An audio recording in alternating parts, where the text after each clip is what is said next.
Salut à tous et bienvenue dans des aventures d'un Aspie-Boy. Je suis donc Mickaël Minari, je suis donc autiste et je fais des vidéos sur ce genre de sujet régulièrement sur cette chaîne, en parlant de mon expérience personnelle. Et bien ici, alors vous allez me voir régulièrement regarder en bas, puisque cette fois-ci, j'ai pris quelques notes sur mon iPad et je vais vous dire en fait les choses étranges que peut faire un autiste. Donc je me suis basé sur un post d'un forum ainsi qu'une vidéo de The Aspie World et je vais vous parler en même temps de ma propre expérience personnelle. Donc c'est une vidéo qui prend l'inspiration d'autres vidéos sur l'autisme. Alors on a l'impression qu'on n'écoute pas alors que souvent l'endroit est trop bruyant, trop distrayant pour nous. Et c'est vrai, j'ai eu le cas régulièrement en entretien d'embauche, voire même une fois que j'ai été embauché quand la personne voulait m'expliquer ce qui se passait, ou même dans les trains, je me souviens des personnes qui ont voulu ou démarrer une conversation ou me demander quelque chose et pensaient que je les écoutais pas. Alors que c'est pas le cas, je voulais les écouter, mais l'endroit faisait que c'était trop bruyant, trop distrayant, trop de bruit, trop de choses qui se passaient. J'arrivais pas à me concentrer sur quelque chose et là, pour une expérience qui m'est arrivée il y a très peu de temps, un autre formateur de l'entreprise où je travaille qui veut écrire quelque chose sur l'autisme, je ne peux pas en dire plus, eh bien cette personne-là m'a appelé une après-midi où j'ai reçu 2 coups de fil qui avaient beaucoup de bruit dans mon appartement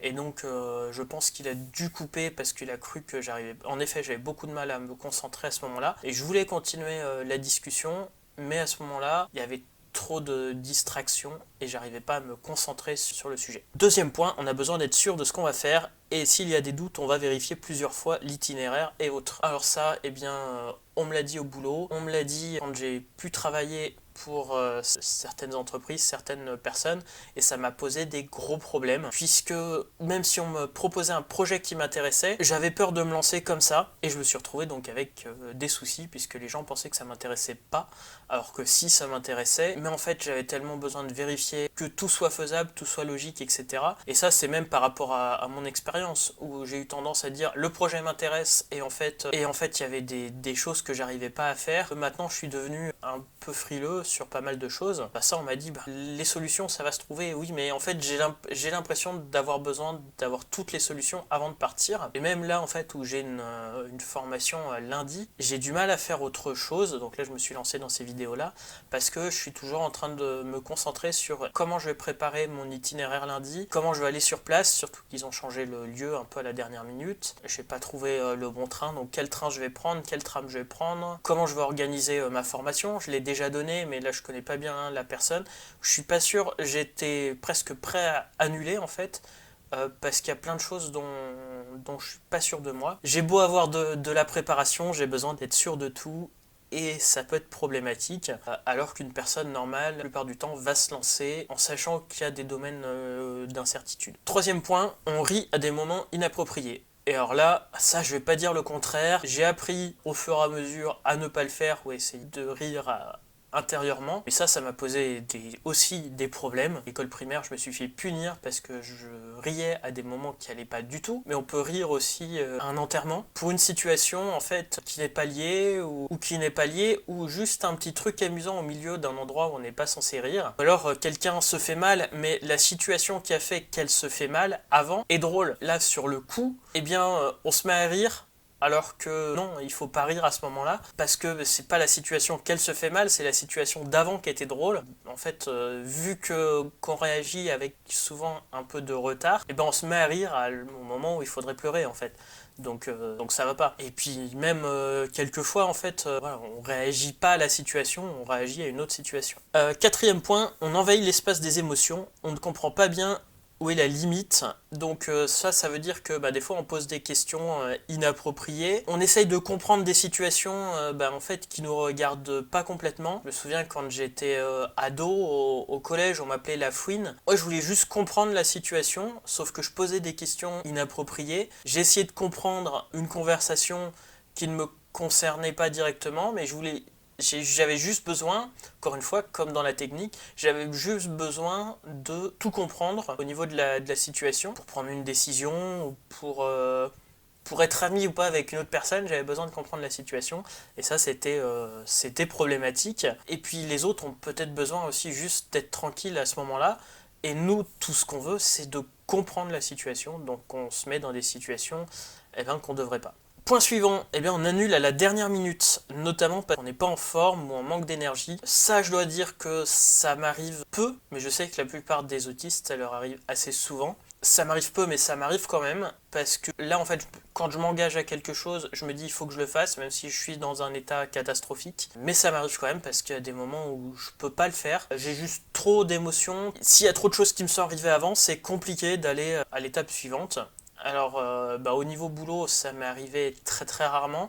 Ça m'est arrivé 3 fois. Maintenant, je fais en sorte de moins me charger de façon à ce que ça ne m'arrive plus. Mais ça m'a dû arriver, par exemple, 3 jours avant de devoir annuler une formation à Pau parce que plein de choses m'étaient arrivées la semaine d'avant. J'avais un manque d'énergie complet et j'étais tout simplement incapable d'organiser mon trajet c'était le vendredi, mon trajet pour le mardi d'après, c'était juste pas possible, mon cerveau était éteint. Et j'étais en état on va dire, de shutdown, et dans ce cas-là, c'est pas possible d'aller plus loin.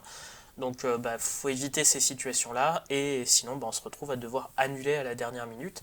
Et je sais que quand j'étais étudiant, régulièrement, autant j'allais la plupart du temps en cours. Ça m'est arrivé de pas aller en cours pour ces raisons-là, mais surtout quand il y avait des soirées étudiantes ou des choses comme ça, si c'était pas moi qui les organisais, ça m'arrivait à la dernière minute. Mes voisins frappaient à ma porte pour me dire tu viens, ça y est, t'es prêt? Et là je leur disais non, désolé, je viens, je peux pas. Et puis ça m'est arrivé aussi notamment là pour aller au club photo régulièrement. En gros, si c'est pas moi qui l'organise, j'ai pas d'engagement suffisamment fort et je suis dans un tel état qu'il vaut mieux pas que je le fasse, sinon j'ai pas l'énergie pour le faire et ça va être la catastrophe au final. Point suivant, on semble condescendant, on ramène notre science entre guillemets au mauvais moment.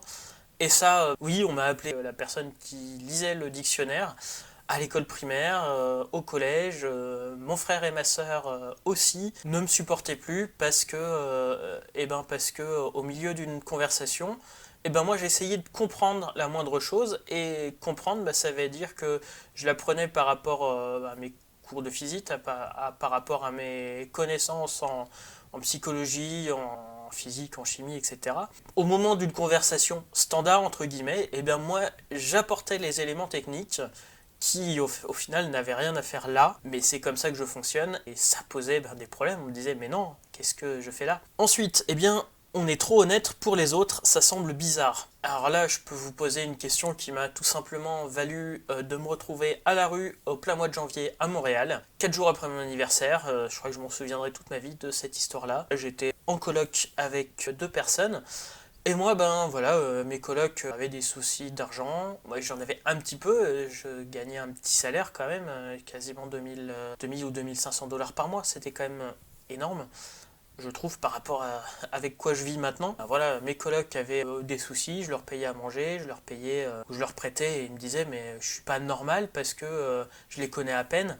Je venais d'arriver dans les colocs, je prêtais mes choses, Puis un jour, il y avait un souci avec la connexion internet, mon coloc qui avait perdu sa carte bleue, et tout de suite, ça a été de ma faute, parce que j'étais trop honnête pour lui. Ça veut dire que ça cachait des choses, et donc je me suis retrouvé à la rue. Il y a eu différentes choses qui ont fait que j'ai fait aussi un meltdown. Il m'avait normalement donné 3 jours pour faire mes cartons. Ce qui s'est passé, c'est quand il m'a dit ça, et qui m'a dit que j'ai 3 jours pour faire mes cartons, et qui a commencé à me rajouter des choses pour me dire ça, tu te comportes de cette façon-là, c'est pas normal, ça, t'as fait ça, donc c'est pas normal, etc.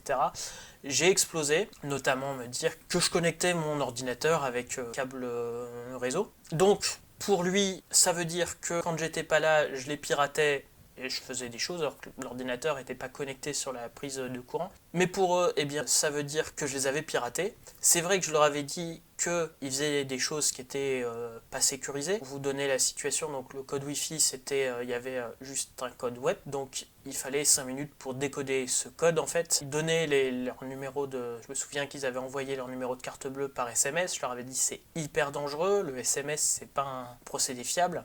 Tout ce genre de choses. Moi j'étais franc, je leur disais non, c'est pas sécurisé, faites attention. Mais pour eux c'était pas parce que j'étais honnête, c'était parce que j'étais derrière qu'il y avait un truc de bizarre. Pour une autre situation, il y a aussi des entretiens d'embauche où on m'a dit pourquoi l'année dernière ça s'est mal passé. Et là j'ai été franc, j'ai dit parce que j'ai mal compris un truc pendant l'entretien.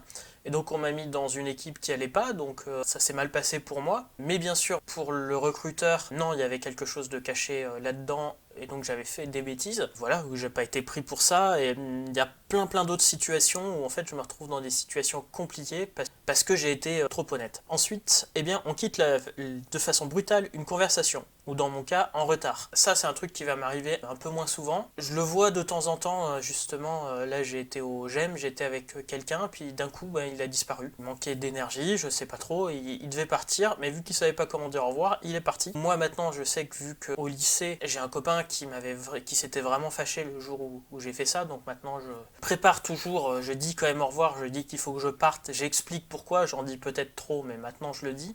À l'époque, c'est vrai que je le disais pas, ce qui pouvait poser des problèmes. Ça peut quand même m'arriver, notamment, il suffit que j'ai un appel ou un appel téléphonique ou un truc comme ça, c'est pour ça que j'aime pas trop le téléphone aussi. C'est, je sais pas, mon cerveau, il n'arrive pas à faire deux choses en même temps, et je suis dans la conversation, et s'il se passe quelque chose d'autre, eh bien là, je suis dans rien. Je suis dans plus rien parce que j'arrive plus à faire les deux et donc je dois quitter la conversation rapidement même si j'accepte pas le coup de fil. Et puis ça a pu m'arriver en formation aussi quand j'avais des appels répétés, je savais pas ce qui se passait, ce qui fait que si je pouvais être en conversation avec quelqu'un, là je savais plus comment me comporter. Ensuite, on peut parler de façon trop forte, on ne comprend pas l'endroit où on est. Alors ça, le nombre de fois on m'a dit m'énerve pas, je réveille les autres, etc. On me le disait quand j'étais étudiant, on me le dit toujours maintenant régulièrement, on me le disait quand j'étais ado. Des fois je parlais pas assez fort, souvent je parlais pas assez fort, puis des fois je parle trop fort, mais des situations non appropriées. En fait, ça dépend plus de mon niveau d'énergie interne que vraiment de ce qui se passe pour de vrai. Et là, j'ai pas un niveau sonore qui correspond au niveau que je devrais avoir. C'est comme si je contrôlais pas mon niveau sonore. Et je m'en rends compte quand je fais le montage vidéo, quand je vois mon niveau, quand je vois ce qu'on appelle la waveform, je vois bien qu'il y a des fois je parle fort et des fois pas fort, alors qu'au final il n'y a aucune raison dans cette situation-là. Alors ça c'est pour les vidéos une situation qu'il faudrait que je travaille, et pour les situations en vrai, c'est compliqué. Et enfin, on ne suit pas toujours les règles. Ça, c'est un sujet intéressant, parce qu'on dit que les autistes vont respecter toujours à la lettre les règles, et là, dans les deux articles, ils parlaient de ça, qu'on respectait pas les règles, et là, je peux vous dire exactement ce qui se passe, c'est que les règles, la plupart du temps, on les connaît, mais en plus de les connaître, il faut les comprendre. Si on estime que la règle est juste, on va la respecter à la lettre. Là, je parle donc de la majorité des autistes, il y a toujours des exceptions, il y a des règles qu'on va respecter à la lettre. Mais dans un autre cas, par exemple, je me souviens des fois où j'ai hébergé des amis qui n'avaient pas de logement quand j'étais en foyer de jeunes travailleurs. On m'a dit « je ne respecte pas la règle ». Mais en fait, c'était une règle que je ne comprenais pas. Moi, techniquement, j'étais dans mon studio, qui est une, deux ou trois personnes. La règle étant que si je ne gêne pas mes voisins, si je n'embête pas d'autres personnes, eh bien, il n'y a pas de raison que je puisse pas rajouter une personne. Là, en fait, à chaque fois, j'ai besoin de comprendre comment fonctionnent les règles.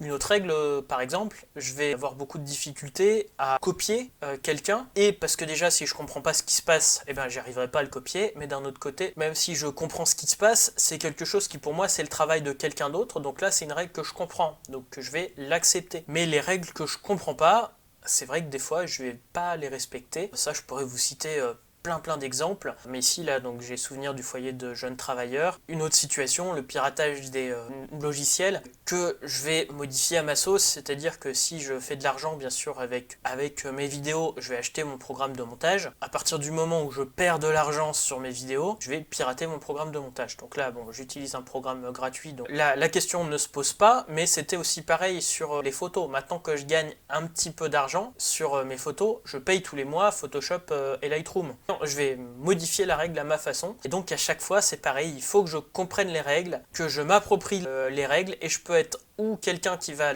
accepter la règle à fond, et je vais pas comprendre quand quelqu'un d'autre ne respecte pas cette règle là, mais dans d'autres cas, je vais me permettre de pas les respecter, parce que j'ai mes raisons aussi. Voilà pour quelques points assez amusants de l'autisme. On en refera d'autres vidéos, j'en referai peut-être mieux préparé dans quelques années, quand cette chaîne fonctionnera, où on en parlera dans notre chaîne fait en parallèle d'ici quelques semaines, quelques mois, si tout va bien. Sur ce, je vous donne rendez-vous très bientôt pour les aventures d'un Aspie Boy. A bientôt.